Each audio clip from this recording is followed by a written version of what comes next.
Okay, welcome everyone. So tonight we are going to read about the last few psukim, 6 or 7 psukim of Parsha Shlach, which, as we know, it is the Parsha, the last Parsha of Kriya Shema. It's about tzitzis and Yetzias Mitzrayim.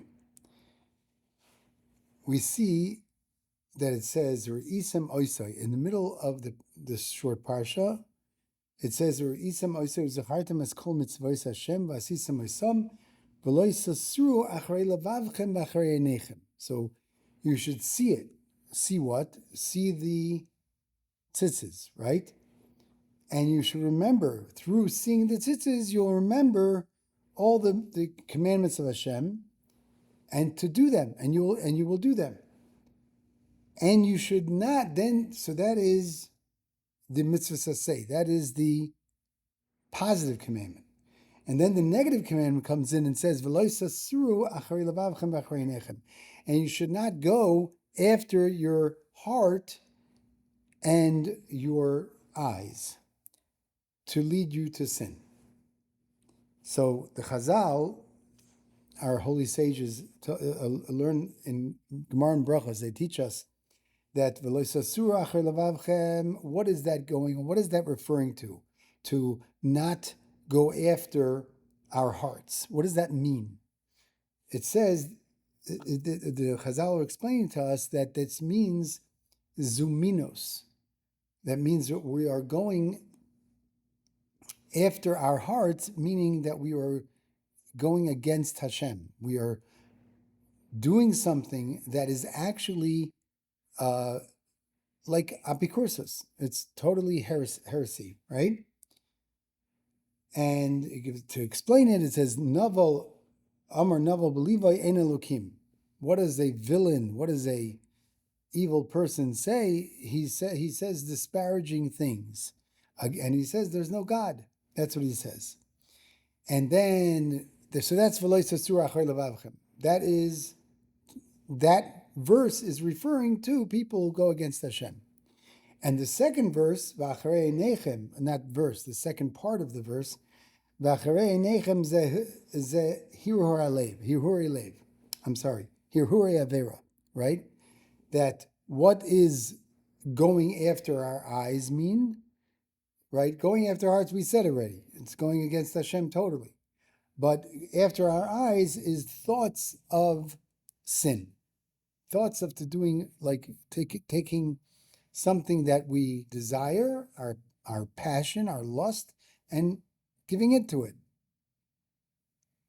And the Rambam states in Hilchos Akum, he states, the Maimonides says that the machshava, through a thought of avodah zarah, just through the thought of avodah zarah, not actually worshiping and bowing down to the avodah zarah, but even with the thought itself, I am over below sasa. I am transgressing a negative commandment.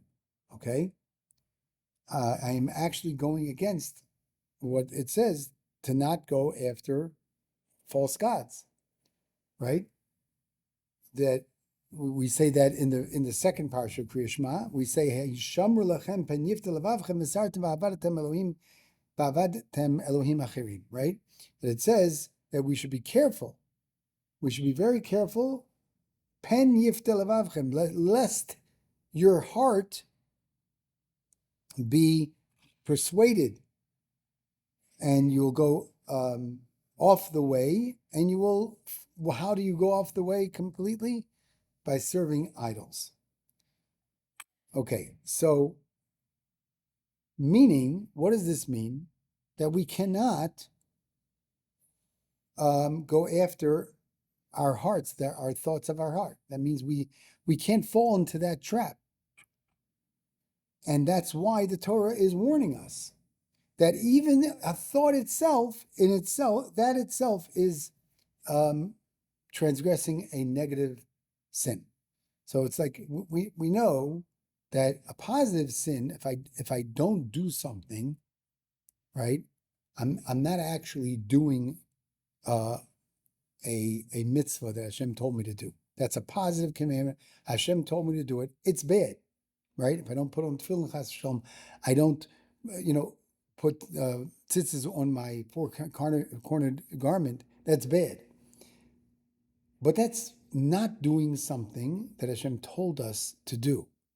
But if I go out of my way to do something that is negative, that Hashem said, do not do it, that's even greater, of a greater sin, right?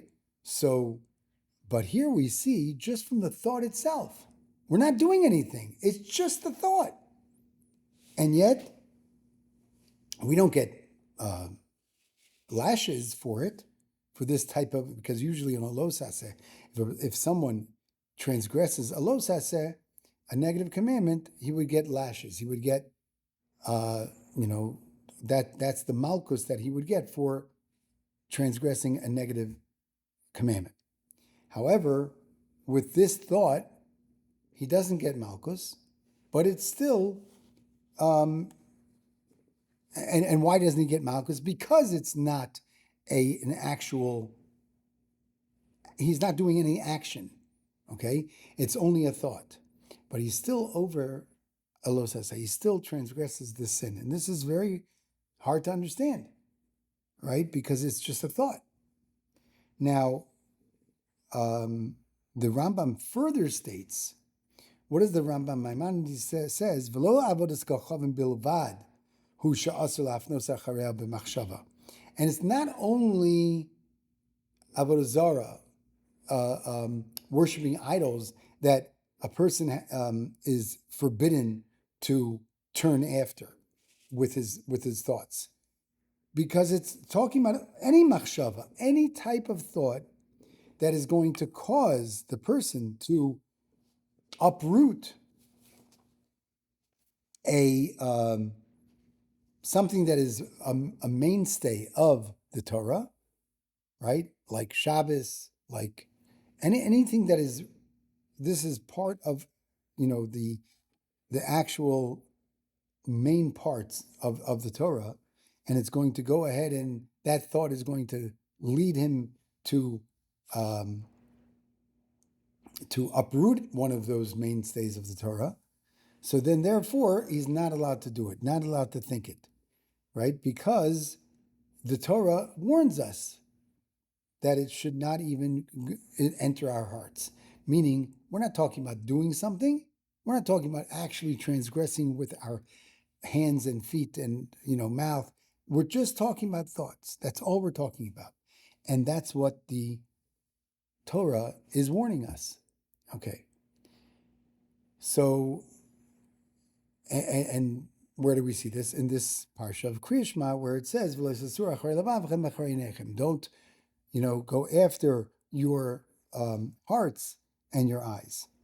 So now, the Chachamim say that going after your hearts, to sum it up, like we said, is minus, which means against Hashem, avodah zarah, worshiping idols. B'acharei einechem, it says, we said before, b'acharei einechem is talking about doing something that,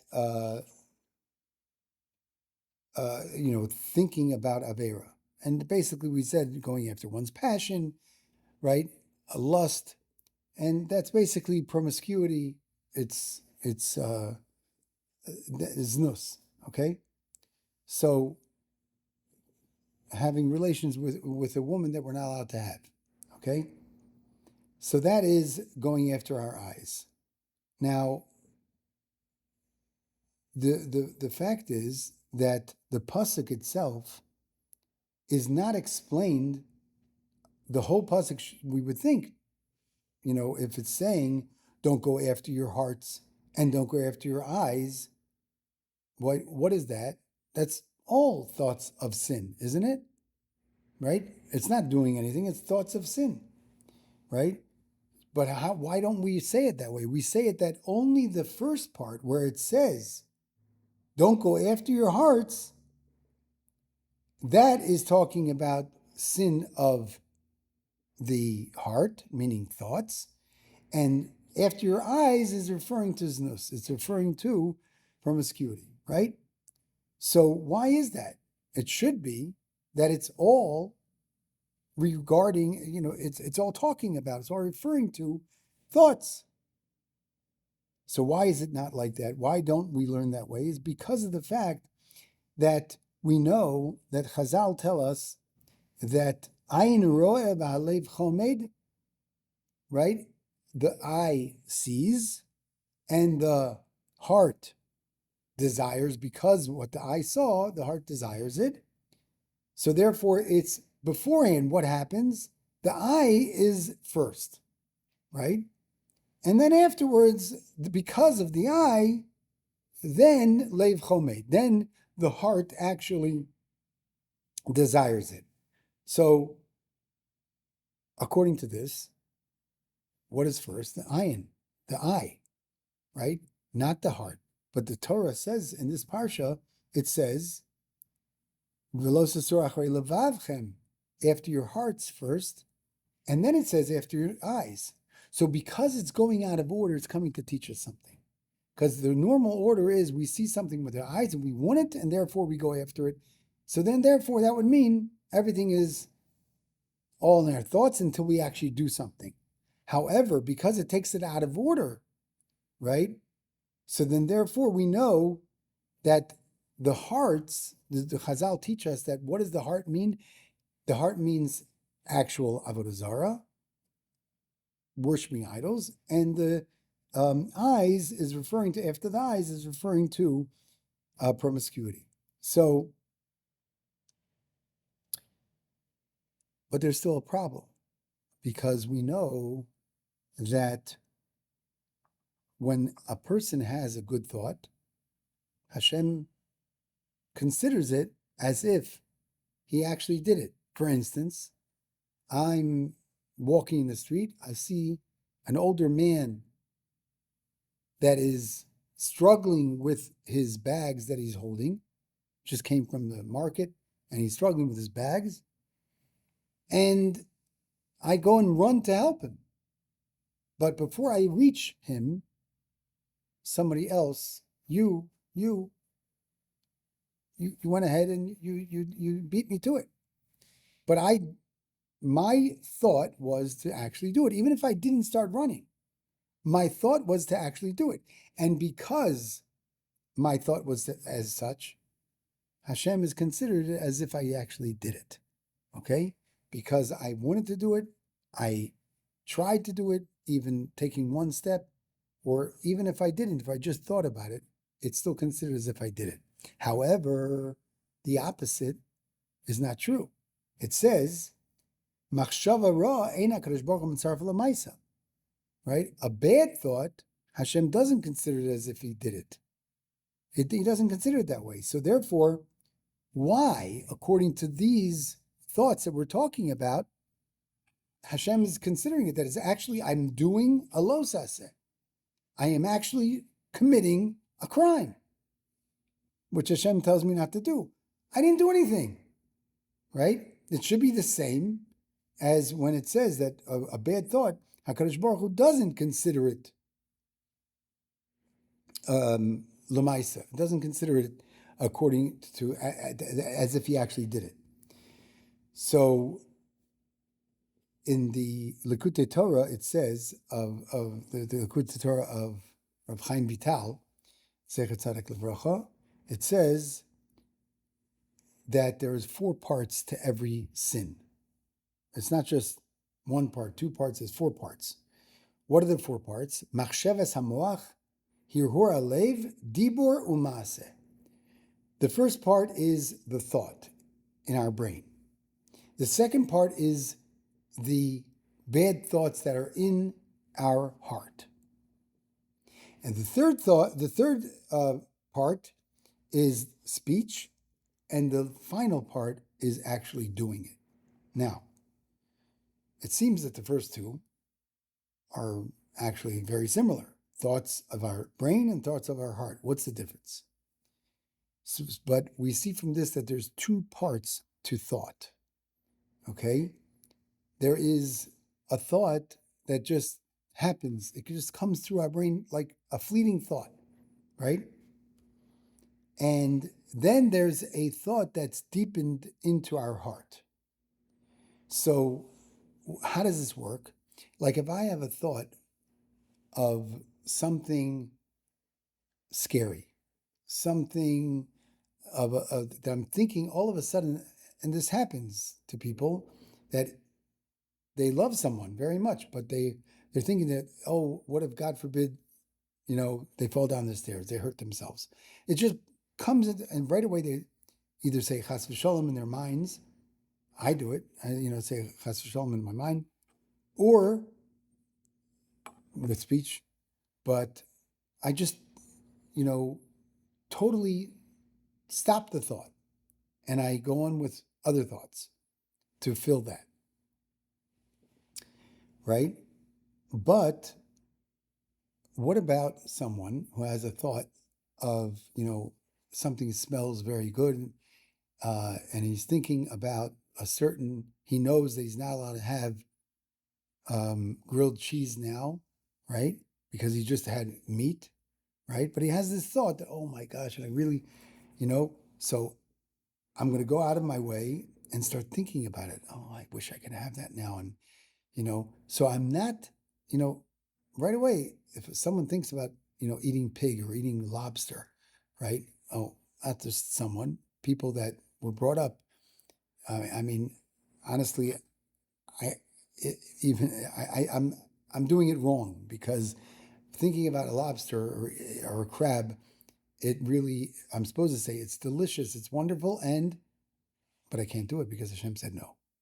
But that's not, I'll be very honest, it's not me, because I would never want to eat it, even if somebody gives me money, and that's because of Hashem. But my thought of eating it or not eating it is not because of that. My thought of it is just disgusts me to think about eating such a thing.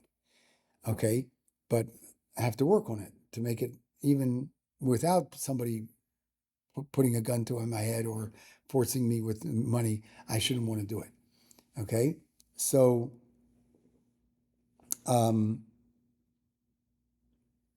the way, putting a gun to a person's head to do something, a favor like that, normally would be that he should do it because he should save himself.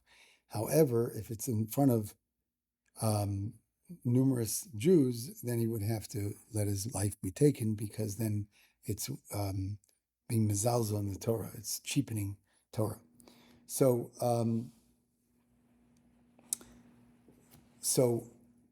when does it say that Hashem doesn't consider a thought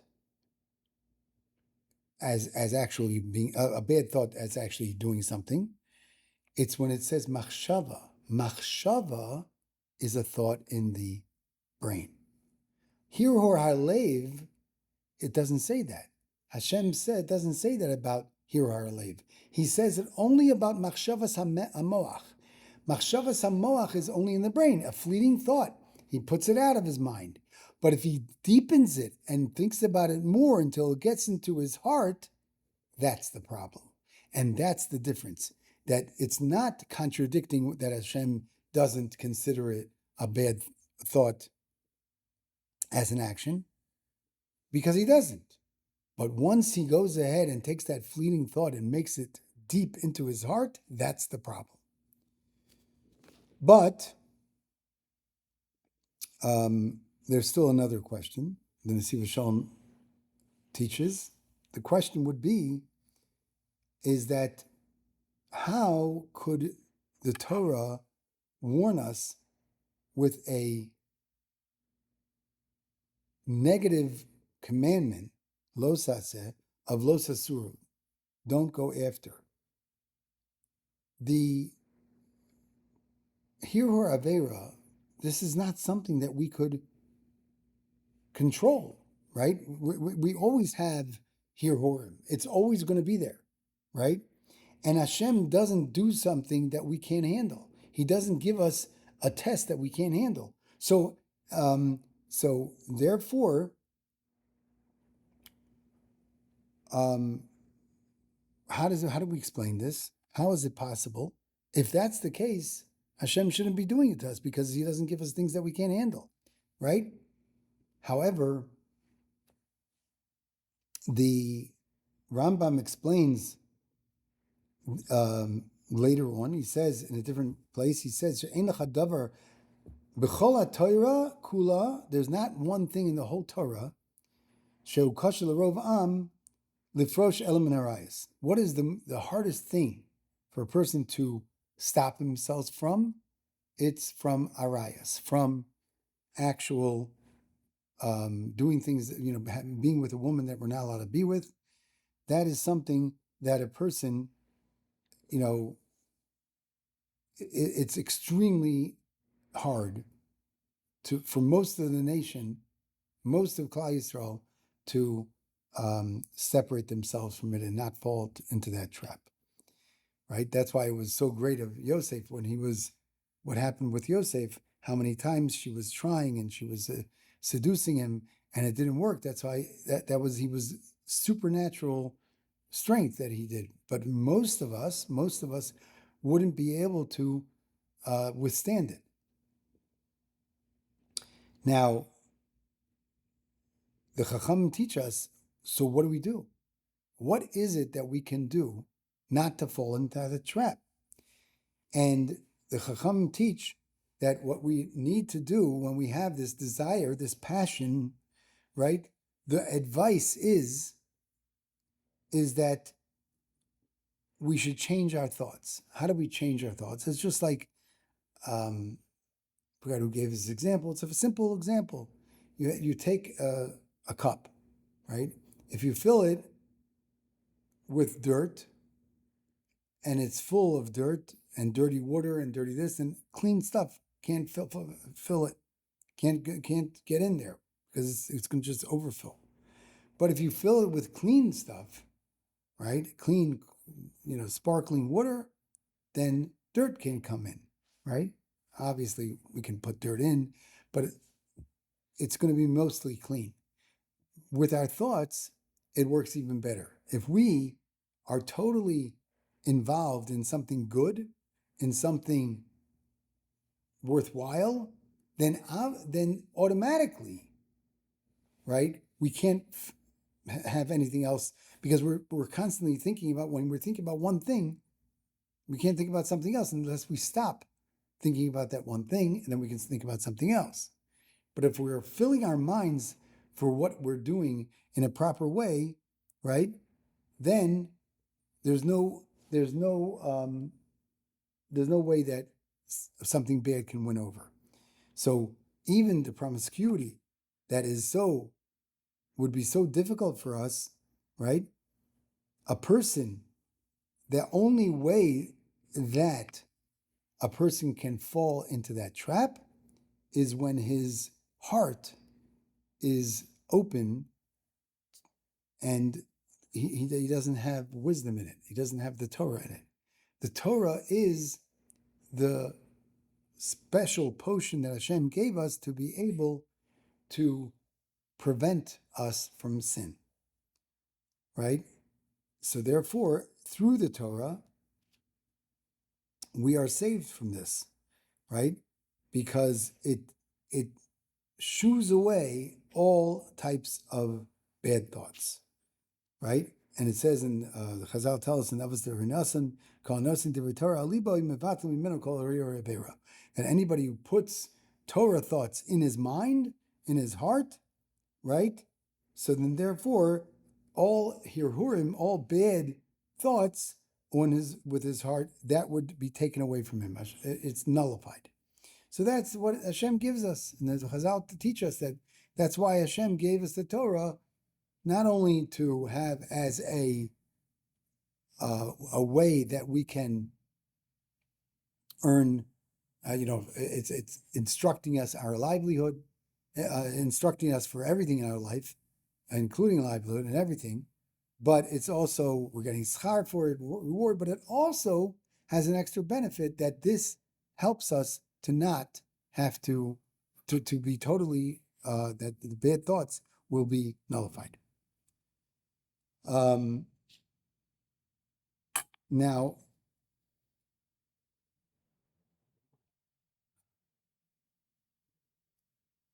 the Nesivos Shalom continues on to say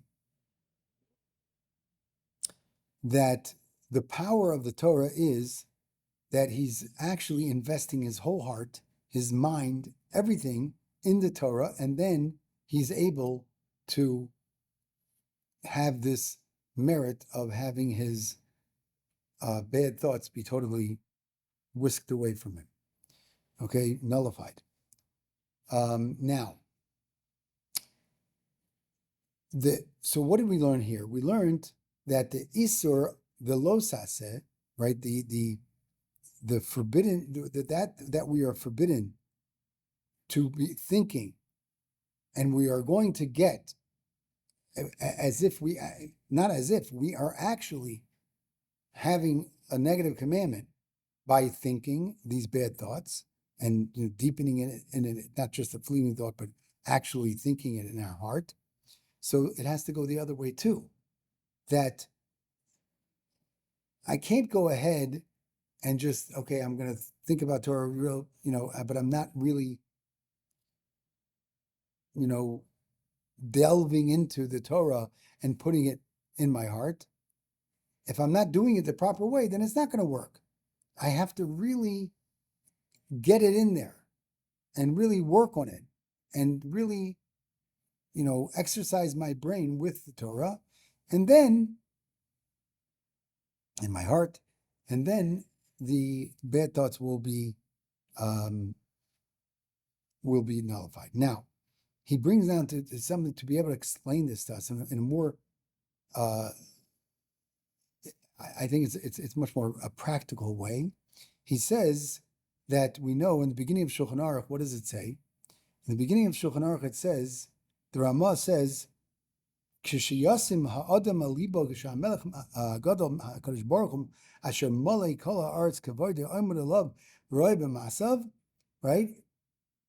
And then he brings a pasuk, right? Im yisasar ish b'mistar v'nila enu.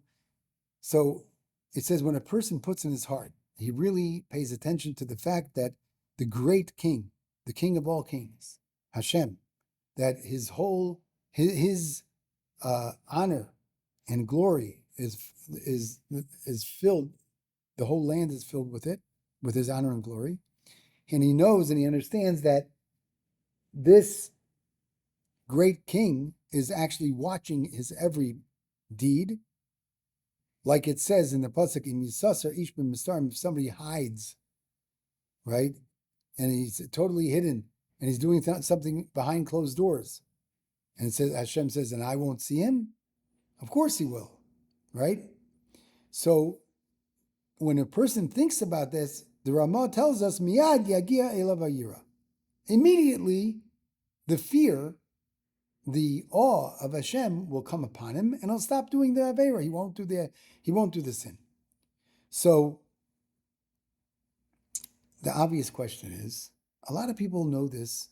A lot of people have that knowledge that Hashem is watching every thought, but yet we still fall. We still just are fall into the trap of doing something that's wrong. So how does that work? The answer is, like we just said, because it says, Kishayasim Adam. It doesn't just say that a person should think about it. It says, Shayasam Adam alibo, that he puts it on his heart. Meaning, just like we said before, that in a thought, Hashem doesn't consider it. A bad thought doesn't consider it as if he did it. But if he goes and he puts it inside his heart, and he doesn't just leave it as a fleeting thought, that's when he's going to be punished as if he actually did it. And therefore, the Ramah is saying that same thing when it comes to the holy side. That if a person is just thinking about it and not really delving it and putting it deeper into his heart, then it's not going to work. And then he's not going to be saved from these bad thoughts. Okay? Just thinking in my brain is not enough. Because it doesn't really reach us that way, the same way. So it's more of like deepening it means more of like putting in our emotions into it, which goes both ways. That if a person goes ahead and has a fleeting thought without emotions, he's just a fleeting thought of something that he shouldn't do, and he pushes it out and he starts thinking about something else. But if he puts in his emotion into how good it will taste, and this and that, and how wonderful and pleasurable it will be, then automatically it's going to happen. It's going to get closer to actually the problem that we're talking about. And the other way around, that if a person emotionally puts into his heart what we're learning, what I'm learning in Torah, then it's going to save him, and it's going to nullify his bad thoughts. So, and then when it says in the pasuk that the Ramah brings to prove what he's saying, that Hashem does see, even when we hide behind closed doors, Hashem does see exactly everything what we're doing. So he says that a person, what's our first thought in our mind when I'm in a closed room and nobody's around me, nobody's watching me, there's no cameras in the room, right? Nobody sees and nobody knows, right? But the fact is, we have to put in our mind that not only does Hashem see, but he actually knows our thoughts, where no camera can do that, right? So I can go ahead and be thinking about my boss terrible things, but I'm acting great, I'm doing exactly what he says, and therefore he doesn't know anything. But the boss of all bosses is not that way. So now that we spoke about this and how it works, so now we're going to bring it into the fact that this is the Parsha of Tzitzis. It's Parsha of the Exodus, but it's also of Tzitzis. It's mainly, it starts talking about Tzitzis. It ends with the Exodus of Mitzrayim, but it starts with Tzitzis. So what does this have to do with what we've been talking about all the time? And the answer is that just like Hashem gave us the Torah as a treasure to be able to nullify our thoughts, so too the tzitzis work the same way. Tzitzis adds kedusha to Bnei Yisrael, like the sefer tells us. And what exactly? How does it do that? It's an or makif. It's a light that surrounds us. The tzitzis, just like the tzitzis we wear it in the front, the back, right? It surrounds us. And there's like an inner, so too there's an inner light as well. The Torah itself is the inner light. The tzitzis is the outer surrounding light, okay? And when it's talking about the inner light, there's actually a pasuk in Tehillim that says, "V'toirascha b'soch me'ai." David HaMelech is telling us that your Torah is within my innards, my intestines, right? That the Torah that I learn properly and really put my emotion into it, it goes into the inner chambers of a person. And obviously the Renaissance says, Divrei Torah nivloim b'damav, that the words of Torah are actually inside of my blood. If I'm learning it properly, it gets part of me. It becomes part of me. And then a person like that can become a being of Torah. He's all full of Torah. And that's the way that Torah can be this potion of a prevention and a guard from anything bad, and just being able to fight our Yetzer Hara and win. Because I went ahead and I put Torah into my heart. So now let's think about tzitzis. There's the bracha of tzitzis, right? It's very interesting. We say in Talis Godol, right? We say, Asher Kedushanim v'mitzvosav v'tzivanu l's'atev b'tzitzis, right? That you commanded, that you made us holy and you commanded us to,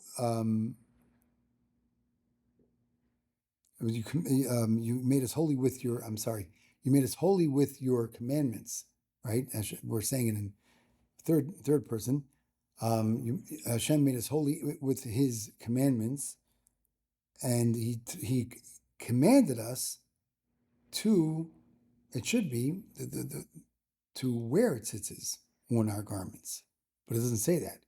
It says to wrap ourselves with tzitzis, right? And actually, if the mitzvah is wearing it, it should say levush tzitzis, al levishas tzitzis. That's what it should say. So why does it say lis atef, to wrap? The Ariya Kadosh, okay, our neighbor down the hill in Tzfat, he said he actually not only said, he actually did it. His custom was to even take the talis katan and wrap it around himself, and also make the blessing l'satef b'tzitzis, to wrap oneself with tzitzis, because the mitzvah of tzitzis is a light that is surrounding, and therefore we have to show that and understand that what we're doing, not just wear it and that's it, and not realizing and understanding what we're doing, and what the tzitzis does for us. And we know that the Torah and tzitzis are our protection. David HaMelech, the Yitzhahara, the Malach HaMavis, the angel of death, was trying to kill him, and he couldn't kill him because he was constantly. He knew it was time for him to go. That Shavuos, he had to. That was over. His life was over. The 70 years that Adam Harishon gave him was over. But the Malach HaMavis was not able to kill him. Why? He was learning Torah until he made this noise, and got him to look, to get up, and then from there he stopped learning for that couple seconds, and that automatically made the Satan be able to win over him, and that's when he passed away. So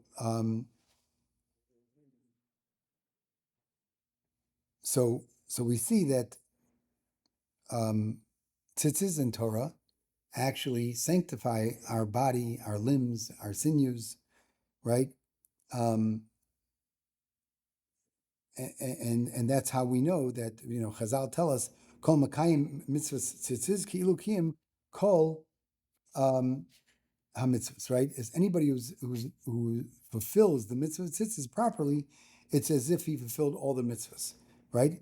Because tzitzis, as we know, also the gematria of tzitzis together with the knots, right, and is 613, but the numerical value.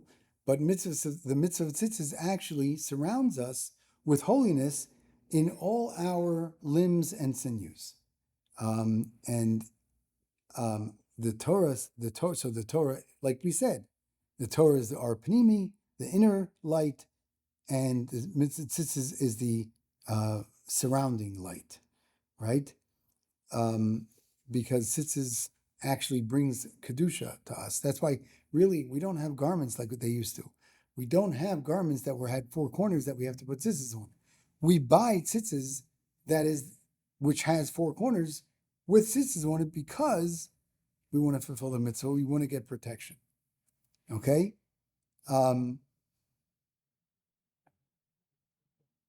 So, and not only that, but even the thought of tzitzis, right? The thought of the fact that I am wearing tzitzis, right?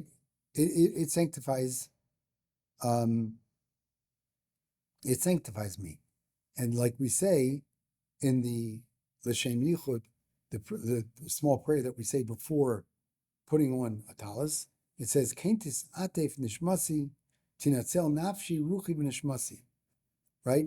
That my soul also should be, just like I'm wrapping around my body, so my soul should also be wrapped, and my nefesh should be saved. My nefesh and my spirit and my neshama should be saved, right? Through this mitzvah, right? Because the mitzvah actually not only wraps around our body, but also around our nefesh, ruach, and neshama, different parts of our soul, right? And therefore, there are those that say, in the holy, there's holy books that say that a person should be very careful to never take off his tzitzis. Obviously, he's going to the shower, bathhouse, of course, but he should always be, even when he's sleeping, he should wear tzitzis, because the mitzvah of tzitzis is a protection for him. And as the Gemara says, I think in Menachos, the Gemara says that a person who was he wasn't such a holy Jew, but he was very careful with this one mitzvah of tzitzis, and he was about to do something terrible, and the tzitzis, like when he was taking off his clothes, the tzitzis hit him in the face, and then he stopped doing it. Right away, it reminded him. And so therefore, we understand from this that when a person is about to do an Aveira, the tzitzis is able to save him, right? Because HaKadosh Baruch Hu doesn't give us anything that we can't handle. Therefore, he gave us the power of these guards, right? Even in the most difficult situation, that a person is passionate about something and he really wants to do it, the Torah, the power of the Torah and the power of tzitzis can help him out to shouldn't be able to do it. And with this emunah, with this belief and this faith that we have, every Jew has to encourage himself and give himself strength that there's always ways for him to win over, even in the most terrible situations. Because Hashem sent his angels, he commanded them for you to be able to watch over you and be able to in every way, in everything that we do, and we should only merit that should be our lot. Zot Hashem. Amen.